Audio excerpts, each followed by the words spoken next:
చెప్పిగా కొందరు అవసరానికే ఉంటారు, కొందరు అవసరం లేకపోయినా ఉంటారు. ఇప్పుడు కొందరు అవసరం కోసం ఉంటారు, అవసరం తీరిపోయినాక మాట్లాడు. మనం వాళ్ళ అవసరం ఉన్నప్పుడు లేకపోయినా వాళ్ళు మనతో మాట్లాడుతురు అని అంటే వాళ్ళు మనకు ఇంపార్టెంట్ ఇస్తురు అని అర్థం. లేదు మనం వాళ్ళకు చెప్పిన పని చేయలేదు అన్నదప్పటి నుంచి వాళ్ళు మాట్లాడట్లేదు అని అంటే వాళ్ళు నీకు ఆ పని గురించే ఉన్నారు.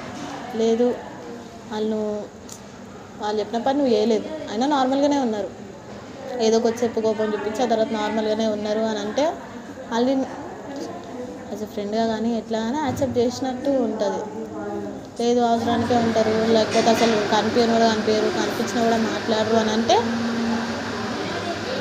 Just as your wish think చేయాలి దాని గురించి, బాగా అనుకున్న దాని గురించి. అలాంటి వాళ్ళతో అయితే వాళ్ళు చెప్పిన పని చేయకపోవడం బెటర్. ఎందుకంటే అవసరం వేరే వాళ్ళతో కూడా చేయించుకోవచ్చు. లేదు వాళ్ళు మన వాళ్ళే మనం చేయకపోయినా వాళ్ళతో ఉంటారు అని అంటే చేయొచ్చు, నథింగ్ ప్రాబ్లం. ఎందుకంటే ఈరోజు చేసింది రేపు మర్చిపోతారు తెలుసా. ఈరోజు మంచి జరిగి రేపు గొడవ విడిపోయిన వాళ్ళు ఉన్నారు, గమనిస్తున్నారు. నేను తెలియదు ఏమో ఈరోజు మంచిగా ఉన్నారు రేపు ఉండట్లేదు, నేను ఎవరికి గ్యారంటీ ఇవ్వట్లేదు.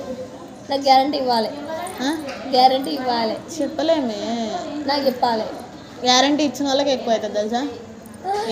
ఇవ్వు, ఇప్పుడు చెప్తా, చెప్పు. చెప్తా. ఇప్పుడు పెళ్లి చేసుకుని ఇప్పుడు లవ్ చేసుకొని పెళ్లి చేసుకున్న వాళ్ళు ఎంతమంది విడిపోయారు. వాళ్ళు ముందే మాటించుకొని ఉంటారు కదా, నేను నిన్ను బాగా చూసుకుంటా, నువ్వు ఏడిస్తే పక్కన ఉంటా, నీకు బాధ వేస్తే పక్కన ఉంటా అంటారు. కానీ పెళ్ళైనాక ఉన్నారా? లేరు. అదే ఇప్పుడు అరేంజ్ మ్యారేజ్ అయ్యి ఒక్కొక్కటి మెల్లగా తెలుసుకొని ఓకే తను ఇట్లా తను అట్లా అని తెలుసుకొని సంతోషంగా ఉన్న రోజులు ఉన్నాయిగా. వాళ్ళు ఏమైనా మాటించుకుంటారా? నేను నీకు అట్లా చేస్తా ఇట్లా చేస్తాను అంటారా? లేదు. సో ఏదన్నా చూసుకో, ఒక్కొక్కటి తెలుసుకుంటూ వెళ్తేనే బాగుంటుంది తప్ప నేను నీకు అది చేస్తా ఇది చేస్తా నువ్వు నాతో ఉండు అని చెప్పేవాళ్ళని మాత్రం వేస్ట్.